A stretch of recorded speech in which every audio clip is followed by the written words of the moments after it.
Perbarui ilmu Islam kamu bersama Religion di tv1news.com dan TV1 Connect.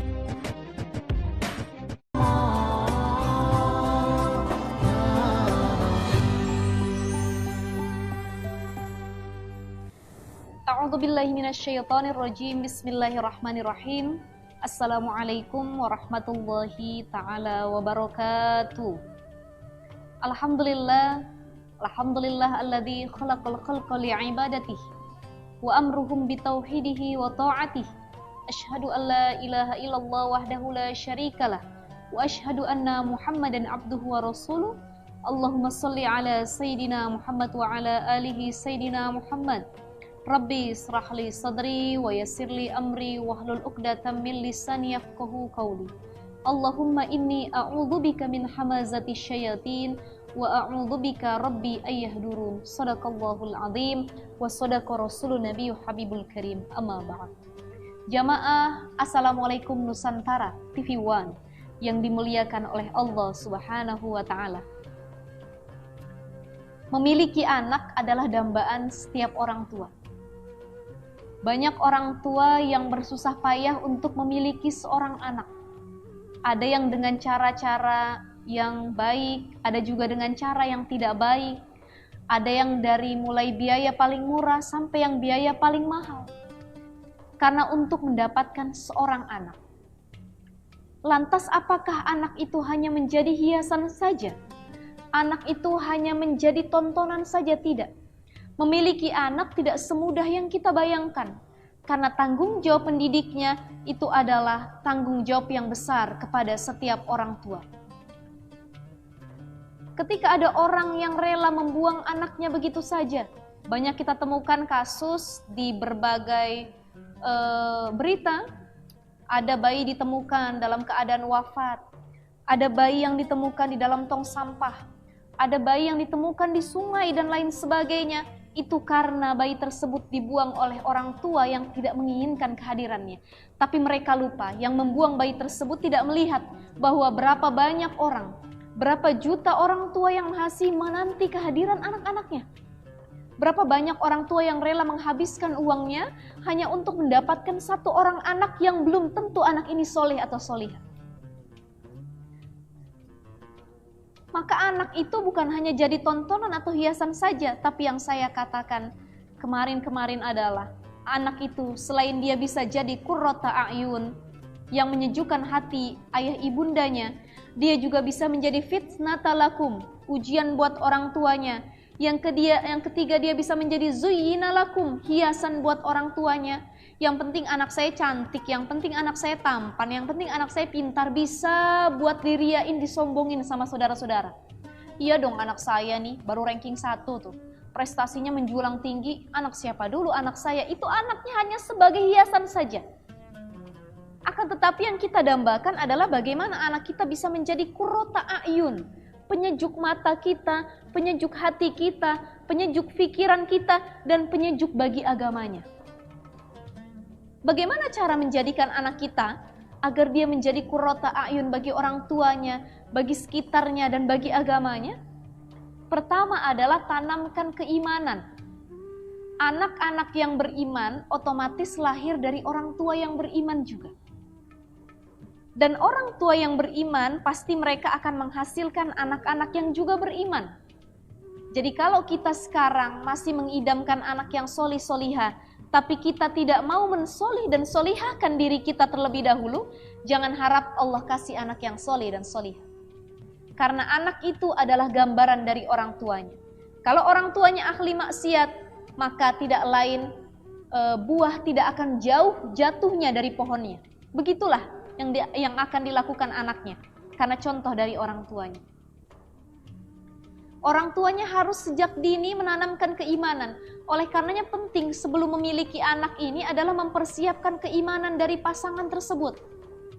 Perempuan sebelum menikah cari suami yang beriman.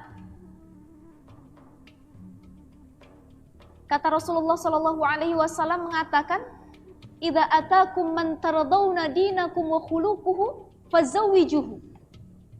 Idza atakum man tardawna dinahu wa khuluquhu fazawwijuhu. Kalau kamu kira-kira didatangi oleh seorang laki-laki yang kamu anggap bagus agamanya, wa khuluquhu, akhlaknya juga bagus, fazawwijuhu, maka terimalah, menikahlah dengan dia, kata Rasulullah. Karena pentingnya akhlak dan agama. Kenapa penting? Karena memilih pasangan yang baik, memilih pasangan yang beriman, ini juga akan berimbas kepada mendidik anak generasi yang akan datang. Ketika kita sudah berhasil menemukan pasangan yang solih, pasangan yang solihah, disitulah ada kemudahan untuk mendidik anak-anak yang solih dan solihah. Ada salah satu kisah yang sangat menarik sekali. Kisah ini adalah kisah dari salah satu imam mazhab fikih yang sangat masyhur. Beliau adalah Imam Asy-Syafi'i, Muhammad bin Idris Asy-Syafi'i, yang dikenal dengan mazhab Asy-Syafi'iyah. Imam Asy-Syafi'i adalah seorang anak yang cerdas, pintar. Di usianya yang 7 tahun sudah hafal Quran 30 juz dan sudah hafal kitab Al-Muwatta karangan Imam Malik. Ternyata kecerdasan dan kepintarannya itu tidak terlepas dari didikan dan perhatian dari kedua orang tuanya, terutama ibunya. Imam Syafi'i itu lahir dari orang tua yang solih dan solihah. Ayahnya orang baik, solih, ibunya juga orang baik, solihah. Sebelum Imam Syafi'i lahir, singkat cerita, orang tuanya ini sebelum pernikahan mereka dijodohkan. Ketika itu ayah Imam Syafi'i sedang berjalan mengitari sungai. Dia merasa kelaparan yang sangat-sangat lapar. Dia lihat ada sebuah apel itu sedang hanyut di sungai. Karena laparnya yang tidak tertahankan, dia ambil apel itu, dia makan. Kemudian setelah dia makan, dia langsung beristighfar kepada Allah, astagfirullahaladzim. Ya Allah, ampuni dosaku yang telah memakan apel yang bukan milikku. Padahal apelnya ini ada di sungai, sudah jatuh. Kemudian dia cari aliran sungai itu, dia teliti lagi, mana kira-kira pohon apel yang menjatuhkan buahnya. Siapalah pemilik tuannya ini? Setelah dia cari, dia telusuri sungainya, rupanya dia mendapati sebuah pohon yang lebat dengan buah apelnya itu. Dan di depan pohon tersebut ada rumah seorang kakek tua. Dia datang, karena dia orang yang baik. Ini salah satu ciri orang yang waro. Waro itu adalah menjaga dirinya dari hal-hal yang haram dan syubhat. Zaman sekarang kita sulit sekali menemukan orang-orang yang waro. Apalagi zaman milenial seperti ini, makan sekarang sudah digojekin, makan sekarang sudah via online ya, sudah beli di mana-mana. Kita sudah tidak tahu kehalalannya, keharamannya, apa syubhat atau tidak, bagaimana cara menyembelihnya. Asal saja kita menyantapnya. Beda dengan orang-orang dulu yang memang waronya luar biasa. Mereka sangat menjaga diri dari hal-hal yang haram. Termasuk ayahanda Imam Asy-Syafi'i. Beliau termasuk orang yang waro dan tidak mau sedikit makanan pun masuk ke dalam dirinya kalau itu adalah hal-hal yang haram dan hasil mencuri dari milik orang lain.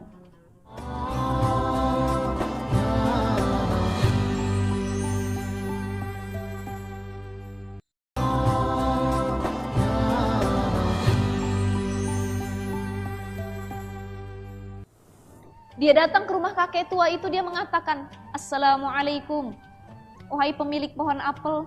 Dijawab oleh sang kakek tua, "Waalaikumsalam, wahai pemuda, ada apa gerangan datang kemari?"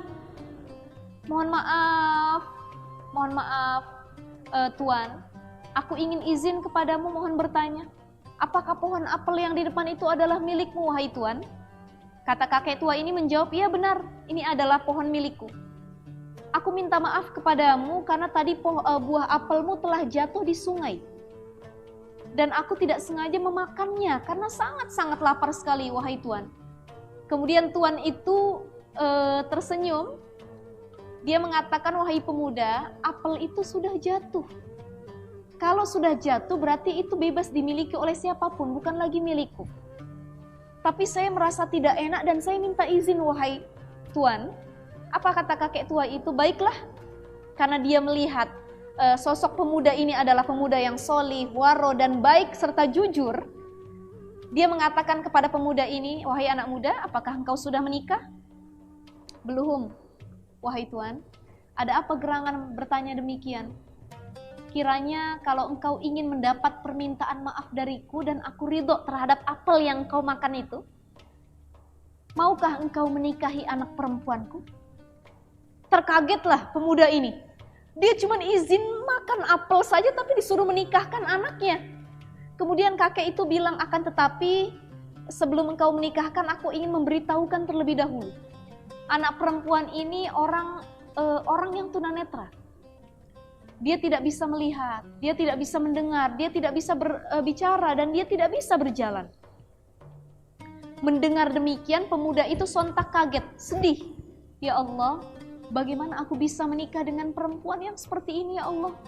Bagaimana nanti dia akan hidup bersamaku, melayaniku ya Allah? Tapi karena rasa bersalahnya kepada kakek tua ini dan sifat waronya yang sangat besar terhadap apa yang telah dia makan ini, maka dia menuruti apa kata kakek tersebut. Baik, Tuan, saya akan menerima untuk menikahi anakmu. Kelar menikah, sudah akad ketika itu juga, diantarkannya lah pemuda ini ke kamar anak sang kakek tua ini. Diketuknya dari luar. Deg-degan pemuda ini kalau bahasa kitanya. Ya Allah, bagaimanalah wujud istriku yang tunanetra ini? Dia ketuk perlahan-lahan, Assalamualaikum warahmatullahi wabarakatuh. Tidak ada yang menjawab. Dia baru ingat, oh iya, istriku ini tidak bisa ngomong katanya. Diketuk lagi yang kedua kali, Assalamualaikum. Yang ketiga kali, Assalamualaikum. Tiba-tiba dari dalam ada suara yang menjawab, Waalaikumsalam warahmatullahi wabarakatuh. Kaget pemuda ini. Siapa kira-kira yang menjawab ini? Dibukanya pintu tersebut.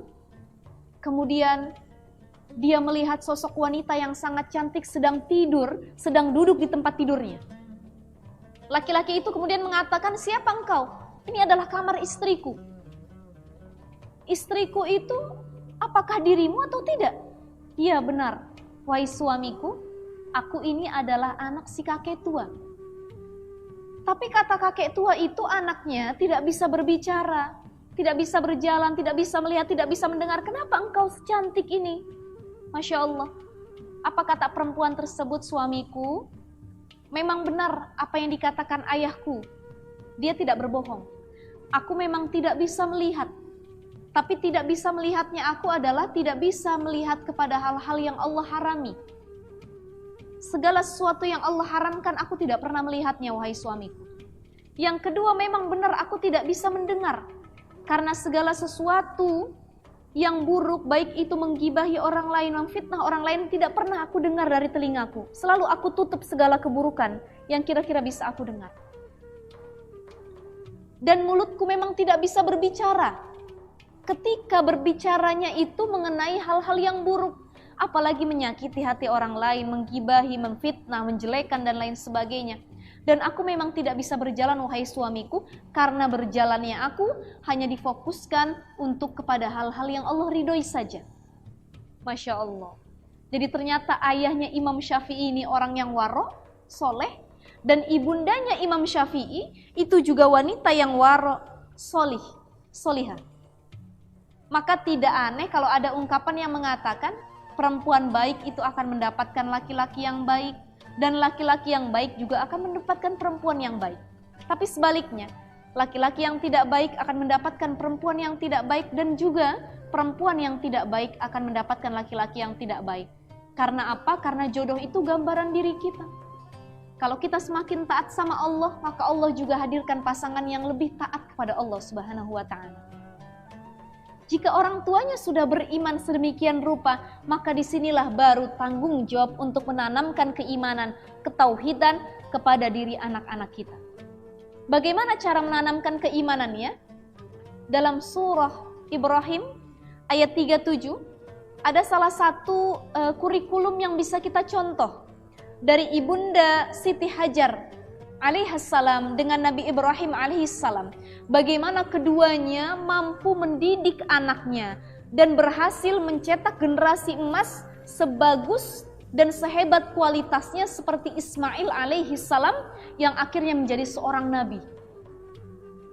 Apa kurikulum dan pola asuh yang diterapkan oleh Ibunda Siti Hajar dan juga ayahanda Ibrahim alaihissalam terhadap anak-anaknya?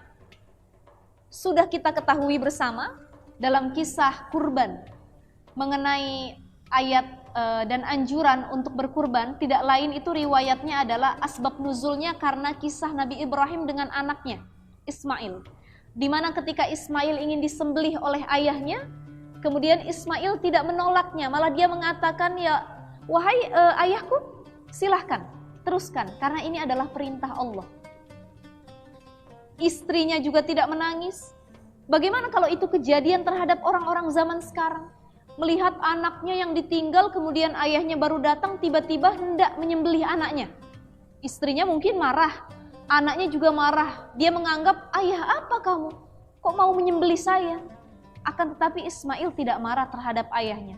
Istrinya tidak marah terhadap suaminya. Dan Ibrahim juga menuruti perintah dari mimpi yang Allah berikan kepadanya.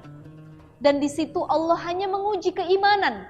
Baik keimanan Ismail, anaknya, ataupun keimanan ibunya Siti Hajar dan keimanan ayahnya Ibrahim alaihissalam, apakah mereka sanggup ketika anak semata wayangnya, ketika anak yang sangat dicintainya itu diambil oleh Allah Subhanahu wa taala dengan cara dikurbankan dan disembelih. Tapi ternyata mereka semua melewati ujian tersebut. Godaan setan dari kanan kiri itu tidak serta-merta mereka dengarkan. Kata setan bilang kepada Siti Hajar, kok kamu tega anak kamu disembelih sama suami kamu? Kamu gak punya hati nurani. Dilemparnya setan itu oleh Siti Hajar, Bismillahi Allahu Akbar. Pah. Itulah salah satu ritual ibadah haji yang kita lakukan. Lempar jumroh. Di mana lempar jumroh itu dilakukan oleh istri Nabi Ibrahim alaihissalam ketika melempar setan yang hendak meragukan hatinya untuk memotong Ismail atau menyembelih Ismail ketika itu.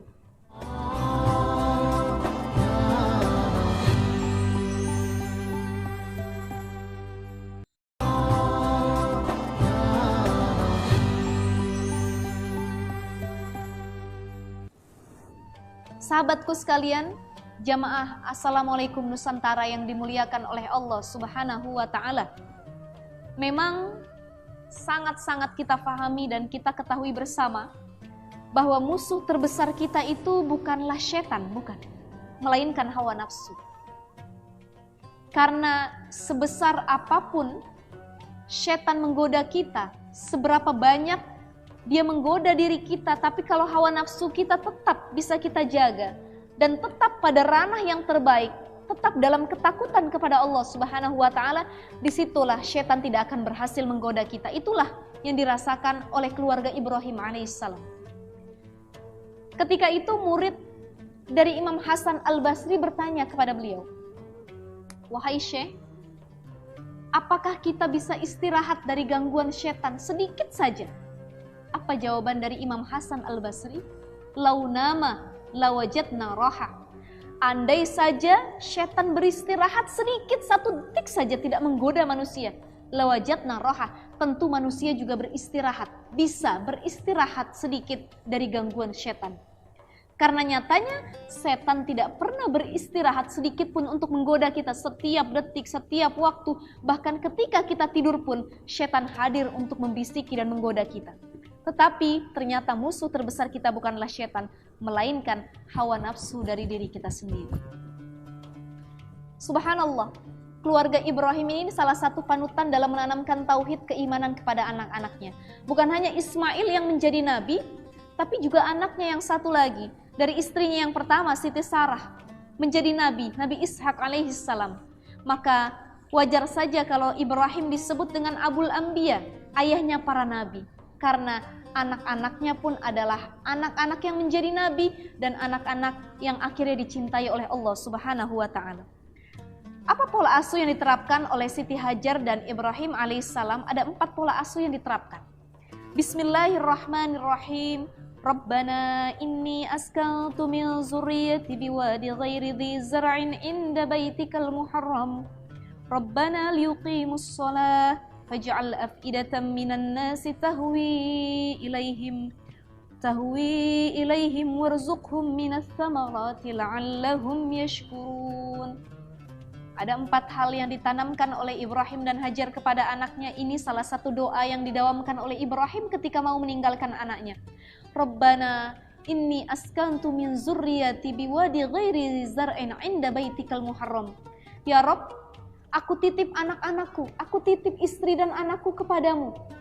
Biwadin ghairi zar'in 'inda baitikal muharram, di tempat yang memang sangat tandus, di padang pasir yang tidak ada tanaman sama sekali, tidak ada kehidupan sama sekali. Inda baitikal muharram, tapi tempat ini adalah tempat yang dekat dengan Baitul Muharram. Disitulah Mekah Al-Mukarramah. Jadi keistimewaan Mekah itu adalah salah satu kota yang Allah berkahi. Kalau kita pernah umroh, kalau kita pernah haji, kita lihat Mekah itu dikelilingi dengan bebatuan, ya, gunung-gunung batu, padang pasir. Tapi kenapa ketika kita sedang ibadah di sana tidak ada sedikit pun kekurangan yang kita rasakan? Buah melimpah ruah, dari mulai jeruk, apel, pisang dan lain sebagainya, padahal tandus di sana. Itulah salah satu keberkahan Mekah Al-Mukarramah yang Allah berikan kepada Ismail dan ibunya Siti Hajar ketika itu. Biwadin ghairi zar'in inda baitikal muharram, padahal tandus, tidak ada kehidupan, tapi karena ketika itu Allah jaga Siti Hajar dan Ismail, hiduplah mereka, tumbuhlah, beranak pinaklah di situ, menjadi suatu kehidupan di Mekah Al-Mukarramah. Dengan disayatkannya tangan Nabi Ismail ketika itu, muncullah yang disebut dengan Ma'u Zamzam, air Zamzam yang seringkali kita bawa dan kita nikmati ketika pulang beribadah dari Mekah Al-Mukarramah. Jamaah Assalamualaikum Nusantara yang dimuliakan oleh Allah Subhanahu wa Ta'ala. Jadi ternyata kurikulum pertama yang dilakukan oleh Ibrahim itu adalah mencari lingkungan yang terbaik, bi'ah, tempat yang terbaik untuk mendidik anak-anaknya. Karena lingkungan itu ternyata mempengaruhi sifat anak kita, mempengaruhi ucapan anak kita, mempengaruhi lingkungan, kebiasaan anak-anak kita, dan mempengaruhi akhlak, mempengaruhi ibadah anak kita. Kalau kita salah menempatkan di lingkungan yang tidak baik, maka jangan aneh atau wajar saja anak kita menjadi orang yang tidak baik. Tapi walaupun kita tidak baik, akan tetapi kita menempatkan anak-anak kita di tempat yang baik, disitulah Allah juga tumbuhkan anak-anak kita menjadi anak-anak yang baik. Itu yang pertama. Pola asuh yang kedua adalah Rabbana liyuqimus shalah. Ya Allah, jadikanlah anak-anakku orang yang selalu mendirikan sholat, orang yang selalu mengingat kepadamu.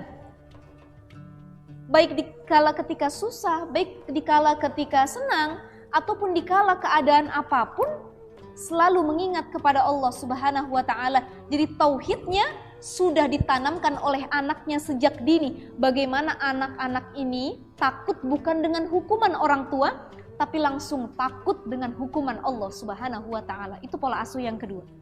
Pola asuh yang ketiga adalah faj'al af'idatan minan nasi tahwi ilaihim. Ya Allah, jadikanlah mereka, anak-anakku, kata Ibrahim, adalah anak-anak yang berakhlakul karimah. Jadi ternyata menjadikan anak kita yang solih dan solihah, menanamkan akhlak tauhid sejak dini adalah dengan cara memperbaiki akhlaknya terlebih dahulu. Bagaimana anak kita bisa menghormati yang lebih tua, menyayangi yang lebih muda, menghormati terhadap sesama dan lain sebagainya. Itu pola asuh yang ketiga, berakhlak terhadap sesama. Dan pola asuh yang terakhir adalah warzuqhum minas tsamarati la'allahum yashkurun. Tanamkan rasa bersyukur di hati anak-anak kita. Itulah yang dilakukan oleh Ibunda Siti Hajar dan Nabi Ibrahim alaihissalam terhadap anak-anaknya, sehingga anak-anaknya menjadi anak-anak yang bersyukur dan anak-anak yang selalu qanaah dengan nikmat yang Allah berikan. Saya kira itulah 4 pola asuh yang bisa kita terapkan kepada anak kita, agar anak kita menjadi orang-orang yang benar-benar cinta kepada Allah dan orang-orang yang benar-benar takut akan perintah dan hukuman dari Allah Subhanahu wa Ta'ala. Billahi taufiq wal hidayah. Wassalamualaikum warahmatullahi wabarakatuh.